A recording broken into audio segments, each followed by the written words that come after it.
অনেক ধৈর্য ধরেছি, আর একটা যদি কথা বলিস এক টিকারে তোর দম বন্ধ করে দিবি। একই কথা যদি আমি বলি,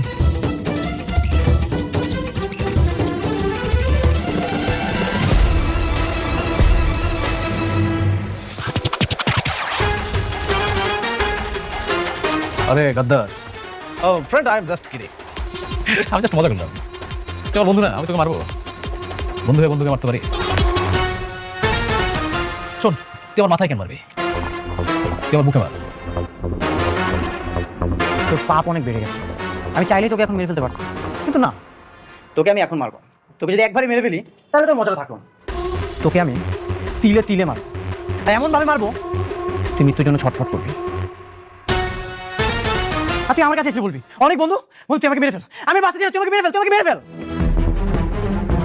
সেই চিৎকার শোনার জন্য আমি অপেক্ষায় থাকলাম, আর সেই দিন আমার অনেক শান্তি লাগবে। তুই চিৎকার শুনবি? বন্ধু তুই আমাকে এখনই মার প্লিজ, আমার অনেক কষ্ট হচ্ছে রে, আমার অনেক কষ্ট হচ্ছে, তুই আমাকে মেরে ফেল। শোন, একটা কথা মাথায় রাখ, তুই কিন্তু আবার রাস্তা মধ্যে হয়ে যাবি, আর কার সুদিন আসবে আর কার দিন রঙিন হবে। আসসালামু আলাইকুম বন্ধুরা। আজকের পর্বে এমন কিছু ঘটনা ঘটেছে যেটা দেখার পর সবাই একেবারে হতবাক। সম্পর্ক, ভালোবাসা, প্রতিশোধ আর অপমান মিলিয়ে পুরো গল্পটা এখন ভয়ঙ্কর এক মোড়ে এসে দাঁড়িয়েছে। যে মানুষগুলো একসময় একে অপরকে ছাড়া কিছুই বুঝতো না, আজ তারাই একে অপরকে ধ্বংস করার খেলায় নেমে গেছে। আর এই খেলায় সবচেয়ে বেশি কষ্ট পাচ্ছে অনিক আর মেঘলা। গল্পের শুরুতেই দেখা যায় মেঘলার অফিসে অনিক গিয়েছিল সাহায্যের আশায়। নিজের কোম্পানি বাঁচানোর জন্য, নিজের সম্মান বাঁচানোর জন্য সে শেষ চেষ্টা হিসেবে মেঘলার কাছে যায়। কিন্তু দুর্ভাগ্যজনকভাবে মেঘলা তখন অফিসে ছিল না। ম্যানেজার ভুল বুঝে অনিককে অফিস থেকে অপমান করে বের করে দেয়। পরে যখন মেঘলা বিষয়টা জানতে পারে তখন সে নিজেও ভীষণ কষ্ট পায়, কারণ সে কখনোই চায়নি অনিক এভাবে অপমানিত হোক। এরপর দেখা যায় অনেক বাসায় ফিরে ভেঙে পড়ে, তার চোখে মুখে হতাশা স্পষ্ট। সে বলে এক সময় যখন সে কোটিপতি ছিল তখন মেঘলা তাকে বিয়ে করেছিল, কিন্তু আজ যখন সে নিঃস্ব হওয়ার পথে তখন মেঘলা তাকে ভুলে গেছে। এই কথাটা বলার সময় তার গলার কষ্ট যেন দর্শকদের বুকেও আঘাত করে।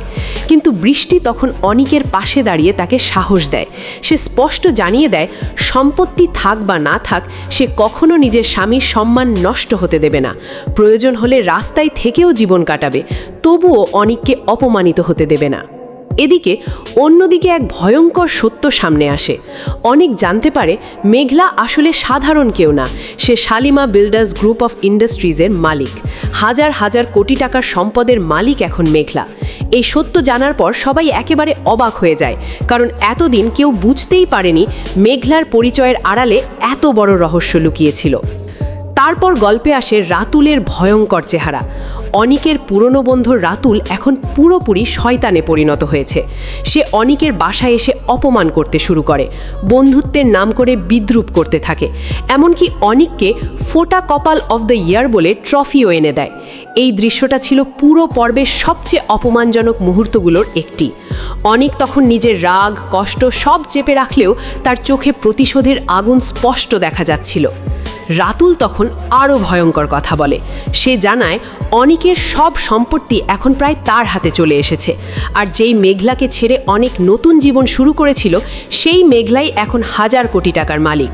সে বারবার অনিককে অপমান করে বোঝাতে চায় তার জীবন শেষ হয়ে গেছে, কিন্তু অনিক তখন শান্ত গলায় বলে সে রাতুলকে একদিন তিলে তিলে শেষ করবে, এমনভাবে শেষ করবে যেন রাতুল নিজেই মৃত্যুর জন্য কাঁদতে থাকে। এই ঘটনার পর হঠাৎ করেই মেঘলা ফোন করে অনিকের খবর নেয়। সে জানতে পারে অনিক তার অফিসে সাহায্যের জন্য গিয়েছিল। তখন মেঘলার ভেতরে অপরাধবোধ কাজ করতে শুরু করে।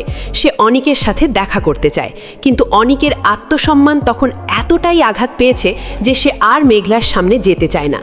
বৃষ্টি তখন আরও শক্তভাবে অনিককে আটকায়। সে বলে যে মানুষ বারবার অপমান করেছে তার কাছে আর যাওয়ার দরকার নেই। কিন্তু আসল ভয়ঙ্কর ঘটনা তখনও বাকি ছিল। একদল লোককে ধরে আনা হয় একটি নির্জন জায়গায়। সেখানে মেঘলা নিজে উপস্থিত হয়। তারপর শুরু হয় জিজ্ঞাসাবাদ। মেঘলা জানতে চায় সেদিন তাকে কে কিডন্যাপ করিয়েছিল। প্রথমে লোকগুলো ভয় পেয়ে কিছু বলতে চায় না, কিন্তু পরে টাকার লোভ আর ভয়ের চাপে সত্যি বলে দেয়। এই পুরো কিডন্যাপের পেছনে ছিল রাতুল। এই সত্য শুনে মেঘলার চোখ মুখ বদলে যায়, কারণ এতদিন রাতুল মিথ্যে নাটক সাজিয়ে অনিককে ফাঁসানোর চেষ্টা করছিল। সে অনিকের বিরুদ্ধে ভুল বোঝাবুঝি তৈরি করেছে, আর এখন সব সত্য একে একে সামনে চলে আসছে। মেঘলা তখন সঙ্গে সঙ্গে ম্যানেজারকে ফোন করে। সে জানায় রাতুলের সমস্ত বিনিয়োগ এখন তাদের প্রজেক্টে আটকে আছে, আর এবার সে এমনভাবে আঘাত করবে যেন রাতুল রাস্তায় বসে যায়। মেঘলার কণ্ঠে তখন ভয়ঙ্কর প্রতিশোধের ইঙ্গিত ছিল। এরপর গল্পে আসে সবচেয়ে চমকপ্রদ দৃশ্য। মেঘলা দেখা করতে ডাকে অনিককে।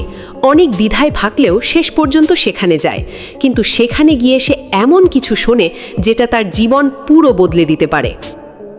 মেঘলা বলে সে অনেক খুশি, কারণ সে নাকি অনিকের সন্তানের মা হতে চলেছে।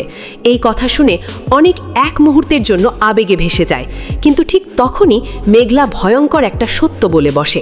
সে জানায় এই সন্তানের বাবা অনিক নয়, বরং তার বর্তমান স্বামী। এই কথাটা শোনার পর যেন পুরো পরিবেশ থমকে যায়। অনিকের মুখের হাসি মুহূর্তেই মিলিয়ে যায়। দর্শকরাও বুঝতে পারে মেঘলা হয়তো অনিককে এখনও ভালোবাসে, কিন্তু তার জীবনের বাস্তবতা এখন সম্পূর্ণ অন্য জায়গায় চলে গেছে। সবশেষে দেখা যায় নতুন আরেক রহস্যের ইঙ্গিত। গরিব কাজের ছেলে গোলাম নামের একজনকে ঘিরে শুরু হয় নতুন গল্প। সাধারণ এক কাজের ছেলে, অথচ তাকে নিতে আসে হেলিকপ্টার।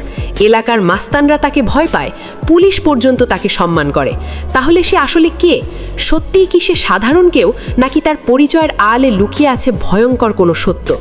পরবর্তী পর্বে হয়তো আমরা দেখতে যাচ্ছি রাতুলের সাম্রাজ্য ধ্বংস হতে শুরু করবে।